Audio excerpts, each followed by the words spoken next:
Bismillahirrohmanirrohim. Assalamualaikum warahmatullahi wabarakatuh. Salam rahayu sagung dumadi sahabat Kitungul Pamungkas dimanapun Anda berada. Syukur kita panjatkan kehadirat Allah Subhanahu wa Ta'ala yang telah memberikan kita nikmat sehat, sehingga kita bisa melakukan aktivitas kita sesuai dengan bidang dan profesi kita masing-masing. Dan semoga teman-teman yang nonton video ini, saya doakan dimurahkan rezekinya, dilancarkan segala urusannya, dan diberikan rezeki yang melimpah, amin. Dan terima kasih juga yang sudah subscribe dan juga komentar serta tekan tanda loncengnya. Dan komentar-komentarnya yang sifatnya membangun tentu saya akan sangat perhatikan. Saya akan jadikan itu menjadi satu untuk menambah wawasan.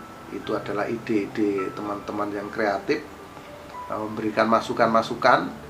Dan kepada teman-teman yang komentarnya kurang enak, ya nggak apa-apa, itu hak Anda. Dan saya doakan komentarnya yang baik-baik, semoga selalu dilindungi oleh Allah Subhanahu wa Ta'ala dan diberikan kemudahan segala urusannya. Dan kepada teman-teman yang komentarnya tidak baik, ya semoga cepat diberikan petunjuk ke jalan yang lebih baik. Itu teman-teman. Jadi terima kasih banyak semuanya. Jadi ya itu biasa di dalam kita menyikapi suatu hal. Tentunya ada yang suka, ada yang tidak. Itu silahkan saja. Kalau nggak suka ya silahkan pergi dari channel ini, nggak apa-apa. Kita yang sepaham saja, ya, yang istilahnya satu satu pandangan, gitu teman-teman. Jadi terima kasih banyak atas kontribusi dari sahabat Ki Turno Pamungkas. Dan kalau nonton video ya saya harap nonton dari awal sampai akhir. Jadi biar paham yang saya sampaikan apa. Ini ada juga yang komentar nggak nyambung. Nah, berarti nggak nonton videonya terus langsung komentar. Nah, akhirnya nggak nyambung, akhirnya gagal paham. Nah, ini lucu, kita nggak nonton terus tiba-tiba komentarnya tuh nggak enak lagi. Nggak enak komentarnya. Jadi ini nggak nyambung teman-teman. Jadi ada yang seperti itu. Saya bingung. Jadi kok saya baca loh komentarnya nggak nyambung sama isi cerita yang saya sampaikan, gitu teman-teman. Padahal saya cerita itu tidak sembarangan kawan-kawan. Ada dasar dan landasannya. Saya cerita tentang sejarah perkerisan dari buku Babat Tanah Jawi. Dan buku ini tidak semudah yang kawan-kawan pikirkan bisa didapatkan. Dan kalau dapat pun juga harganya lumayan nih teman-teman ya. Nah ini saya punya ini. Jadi dasar-dasar saya cerita tentang perkerisan dan lain-lain itu dari buku Babat Tanah Jawi teman-teman. Saya sudah baca ini berulang kali hingga saya bisa bercerita kepada semua sahabat Ki Turno Pamungkas tuh rangkumannya atau ringkasannya. Nah, jadi saya bisa berbagi kepada teman-teman. Buku ini bercerita dari mulai Nabi Adam sampai runtuhnya Mataram. Jadi ini sangat lengkap. Dan ini ada 438 halaman teman-teman. Jadi banyak sekali cerita yang ada di buku Babat Tanah Jawi. Nah ini sahabat ya, jadi nggak sembarangan cerita. Jadi kalau ada komentar-komentar yang miring ya terima kasih saja, itu teman-teman. Saya bercerita berdasarkan kitab ini Babat Tanah Jawi. Oke. Dan kali ini seperti permintaan dari sahabat di kolom komentar, kalau bercerita tentang keris, tolong Ki tunjukkan contoh kerisnya seperti apa. Sudah pasti keris yang saya miliki itu bukan keris aslinya. Ini pasti replikanya teman-teman. Jadi yang aslinya kita nggak tahu di mana, ya kan. Yang penting adalah bentuknya seperti itu juga. Yang penting milik kita tuh energinya. Kalau keris saya ini yang saya pegang ini keris ini dibuat pasti sudah zaman kamardikan. Itu kamardikan itu setelah Indonesia merdeka. Ini tiruannya, tiruannya seperti yang saya pegang ini. Dan saya nggak pernah menjelekkan keris itu, juga saya tidak mau membedakan keris itu yang tua atau yang baru. Saya nggak peduli itu. Yang saya pedulikan adalah saya suka, saya senang, maka saya simpan menjadi koleksi. Karena saya adalah pengagum sejarah kebudayaan yang ada di Nusantara ini, teman-teman. Nah itu, karena kalau kita suka dengan sejarah, sudah pasti kita merasa lebih cinta tanah air, lebih bangga akan bumi pertiwi Indonesia ini, atau Nusantara ini yang beribu-ribu pulau. Ini sangat luar biasa, teman-teman. Tidak ada negara lain yang seperti Indonesia. Maka kita ya cukup, kita dengan budaya Indonesia sangat adiluhung dan sangat luar biasa. Nggak perlu kita budaya asing, biarkan saja budaya asing, teman-teman. Nah itulah makanya video ini dibuat kepada yang sepaham saja. Kalau nggak paham ya nggak paham. Kita pelajari budaya kita aja nggak sanggup, bagaimana kita mau belajar budaya asing. Nah di situ, teman-teman ya. Di sini saya ingin bercerita, saya ingin berbagi informasi sekali lagi dari buku ini, buku Babat Tanah Jawi. Jadi ceritanya tuh di sini. Nah, saya membaca dan saya ringkas, saya rangkum, saya bagikan kepada teman-teman untuk sama-sama menambah wawasan. Nah, kali ini saya ingin bercerita tentang keris Kiai Kolomunyang. Nah, teman-teman mungkin sudah dengar keris Kiai Kolomunyang itu apa.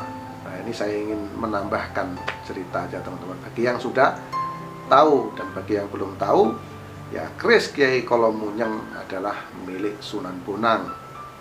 Nah, bentuknya seperti ini, teman-teman. Ini mudah-mudahan tidak salah ya, karena saya memilikinya ini. Ini keris Kiai Kolomunyang itu seperti ini. Dia hanya lurus seperti tombak sebetulnya, tapi dia kecil. Keris Kiai Kolomunyang. Kebetulan milik saya ini berpamor junjung derajat. Junjung derajat, dan di sini ada pamenggang jaganya, ada pecah di tengahnya ini, teman-teman. Nah, inilah. Jadi bentuknya seperti ini. Ada juga mungkin yang agak lebih tumpul di depannya. Nah, keris Kiai Kolomunyang, teman-teman. Oke. Nah, bentuknya seperti itu, kurang lebih begitu. Jadi pastinya juga ini sulit untuk dideteksi seperti apa, tapi saya melalui meditasi dengan pandangan spiritual saya, bentuknya seperti ini, teman-teman. Dan ini juga saya kasih nama keris Kiai Kolomunyang. Itu ya, sahabat ya. Kalau ada kesalahan ya maafkan, soalnya saya nggak tahu persis seperti apa bentuknya. Nah, ini saya lihat berdasarkan dari pandangan meditasi atau spiritual saya, yaitu keris Kiai Kolomunyang itu milik Sunan Bonang. Saat itu kisahnya adalah Sunan Bonang adalah, kita ketahui bersama, seorang penyebar agama Islam yang ada di tanah Jawa. Dia masuk dalam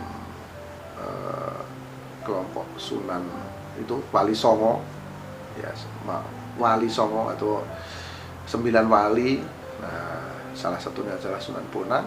Dan Sunan Bonang, tempo hari saya juga pernah ceritakan, ada memiliki banyak sekali pusaka atau keris-keris, teman-teman. Kali ini kita bercerita tentang keris Kiai Kolomunyang, yaitu keris ini terbuat dari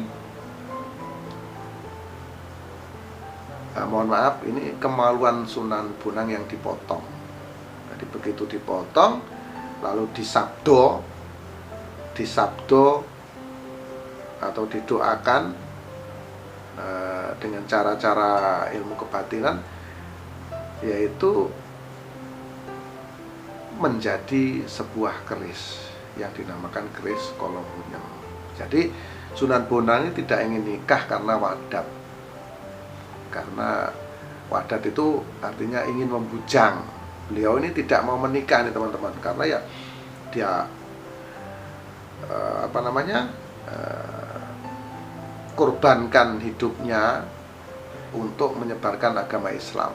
Jadi tidak mau memikirkan yang sifatnya duniawi. Jadi tidak mau beliau memikirkan yang sifatnya duniawi. Jadi yang dipikirkan adalah kerohanian, atau yang dipikirkan adalah yang sifatnya makrifat, yaitu Sunan Bonang nih sahabat. Makanya beliau tidak ingin menikah, dan dia juga berjanji, dan karena wahdatnya, karena janjinya ingin membujang, maka dipotonglah kemaluannya dan disabda menjadi sebilah pusaka, yaitu keris Kiai Kolomunyang. Nah, dan cerita ini tidak panjang ya, yang cerita tentang keris Kiai Kolomunyang itu di sini ya teman-teman. Nah, jadi cuma sebatas itu, dan akhirnya pusaka Kiai Kolomunyang tersebut diserahkan kepada Sunan Giri atau Prabu Satmoko. Nah, nanti kita akan kupas juga ini pusaka dari Sunan Giri teman-teman. Gitu ya.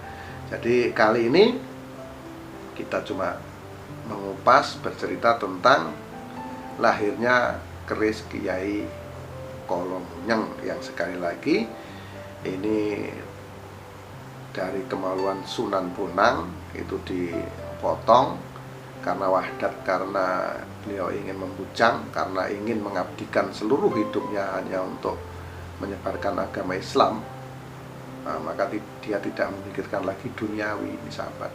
Ini sungguh sangat mulia kepribadian dari Sunan Bonang, ini sungguh sangat luar biasa. Akhirnya kemaluan yang dipotong itu sekali lagi disabda menjadi sebuah keris atau sebilah keris, yang akhirnya diberi nama keris Kiai Kolomunyang, dan selanjutnya diserahkan atau diberikan kepada Sunan Giri atau Prabu Satmoko. Nah, demikian cerita tentang keris Kiai Kolomunyang.